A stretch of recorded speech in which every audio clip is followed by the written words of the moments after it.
Banyak quotes-quotes di sosial media dari dulu yang bilang bahwa kita harus positive thinking, kita harus disiplin, everything happen for a reason. Pada suatu saat semuanya akan terbayarkan. Kedengarannya indah, kedengarannya dewasa. Tapi kan hidup gak sesimpel itu ya.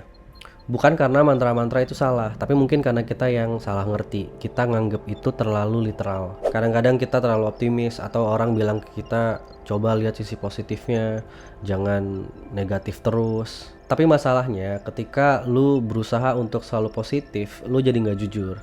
Positif itu seakan-akan jadi topeng, jadi jalan untuk nyembunyiin rasa marah, rasa sedih, rasa kecewa. Lu mulai ngerasa atau dipaksa ngerasa untuk baik-baik aja, padahal enggak. What if lu nggak harus berusaha positif, tapi stay true aja. Kalau misalnya capek ya capek, bukan berarti negatif juga dong. Karena dengan pura-pura baik aja itu nggak ngebikin lu jadi lebih kuat. Emosi itu masih tetap ada, rasa takut itu masih tetap ada, rasa sakit itu masih tetap ada, rasa capek itu masih tetap ada. Ibaratnya nih, lu lihat kotoran di lantai, tapi nggak lu bersihin. Lu cuma taruh aja di bawah sofa atau taruh aja di bawah meja, biar nggak kelihatan, biar lu nggak lihat, biar orang-orang lain nggak lihat. Karena healing itu bukannya dimulai dari pura-pura kuat, pura-pura senyum walau berat. Itu dimulai dari ngakuin, anjir ini berat, atau anjir ada kotoran di lantai. Tiap kita mau mulai sebuah hal yang baru, rutin yang baru, hobi yang baru, dan kita gagal, 80% itu kita nyalahin disiplin. Wah ini harus bangun lebih pagi, wah gak bisa kayak gini nih, wah harus konsisten ke gym, duh mager banget, harus lebih disiplin. Mungkin bukan tentang kita gak disiplin, mungkin kita ngelakuin hal yang baik, bagus, tapi dengan alasan yang gak jelas, gak tahu tujuannya buat apa. Disiplin itu bagus, powerful, tapi tanpa direction itu seakan-akan jadi kayak menghukum diri sendiri. Akhirnya lu push yourself harder and harder, tapi tahu kemana, dan gak pernah mempertanyakan why do I even want this. Dan yang lu butuhkan bukannya strict rules, harus kayak gini, harus kayak gini, harus kayak gini, tapi tujuan yang jelas, goal yang jelas, dan sistem yang benar-benar fit you, sesuai dengan tujuan tadi. Dan disiplin jadi sebagai tools untuk mencapai itu. Disiplin helps you go faster, but clarity tells you where to go.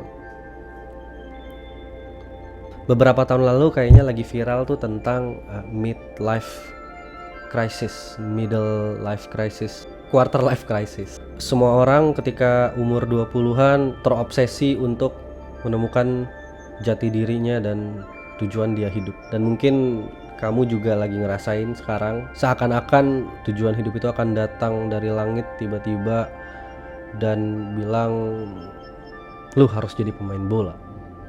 But it doesn't work like that.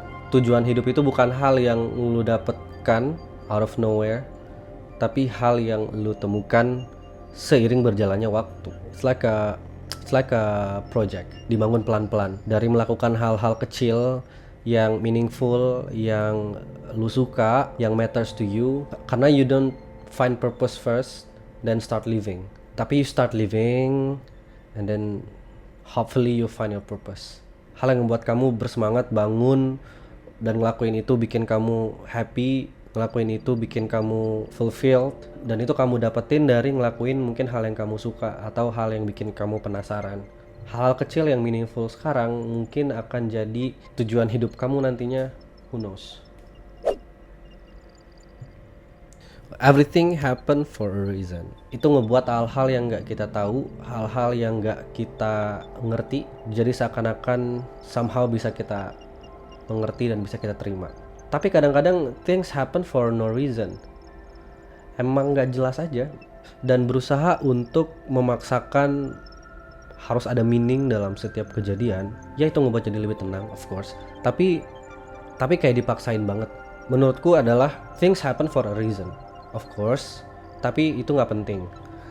Yang penting adalah what course of action yang kamu pilih untuk kamu lakukan. Jadi maksudnya daripada cuma mikir setiap hal pasti ada alasannya, yang belum tentu juga ada alasannya, lebih baik terima aja dan mikirin nextnya mau ngapain. what action that you need to take, karena there's where growth happens, dari response bukan dari reason. Jadi daripada mikirin dan punya mindset everything happens for a reason, lebih baik terima aja kegagalan dan kesedihan itu, apapun itu, karena datangnya growth itu dari response bukan dari reason. Itu yang orang-orang mungkin katakan ketika dia nggak tahu apa yang harus dilakukan atau apa yang harus dikatakan. Time doesn't heal. Apa yang menyembuhkan itu bukannya waktunya, tapi apa yang kita lakukan untuk menghabiskan waktu itu. Obrolan-obrolan, curhatan-curhatan, hobi-hobi, jurnal-jurnal, tulisan-tulisan, postingan-postingan, momen-momen dimana kamu berhenti lari dari apa yang membuat sakit at the first place. Obrolan-obrolan, curhatan-curhatan, tulisan-tulisan, postingan-postingan. Jadi healing butuh niat dan action-action yang dilakukan, yang kita lakukan untuk menyembuhkan luka, kesedihan, sakit itu, dan bukannya lari dari itu. Waktu memberikan jarak, yes, tapi jarak itu bukan berarti healing. Healing takes intention, ada niatnya. Jadi mungkin kita nggak harus selalu positif, kita nggak cuma butuh disiplin, kita nggak harus mengejar-ngejar tujuan hidup, nggak harus menemukan meaning dari setiap hal, dan nggak cuma butuh waktu doang. Tapi yang kita butuhkan adalah space to be human, untuk berhenti sejenak, untuk mikirin tujuan, untuk punya niat yang tepat dan hal-hal yang tepat untuk dilakukan. Karena kadang-kadang ketenangan bukannya datang dari berusaha dengan keras, tapi datang dari letting go.